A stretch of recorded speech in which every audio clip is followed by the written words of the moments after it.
मेरा सवाल है कि जो औरतें हैं वो कब्रिस्तान में जा सकती है? जो औरतें हैं हाँ? वो कब्रिस्तान में जा सकती है दुआ करने के लिए? बिल्कुल जा सकती हैं, किसने रोका है? मगर वो जो गैर अहमदी होते हैं वो कहते हैं वो हराम है। वो उनसे पूछो, हराम उन्होंने बनाया, मैं तो नहीं बनाया। मैं तो कहता हूँ जा सकती हैं लेकिन जनाजे के वक्त नहीं जाना चाहिए। जब तदफीन हो जाती है तो जा सकती हैं। किसी का भाई बाप फौत होता है या खामद फौत होता है तो बीवी जा सकती है उसकी कब्र में दुआ करने के लिए। कहते हैं 40 दिन तक दुआ करनी चाहिए मुर्दे के कब्र के ऊपर।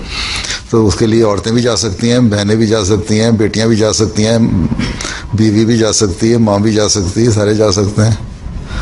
ठीक है, कोई मना नहीं। लेकिन जनाजों पर अवॉइड करना चाहिए, जनाजों पर सिर्फ मर्दों को जाएँ।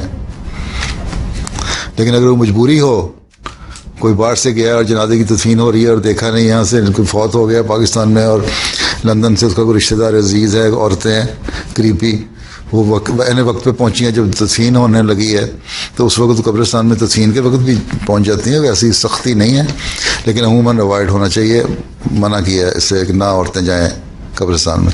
हाँ, दुआ करने के लिए जा सकती हैं। ठीक।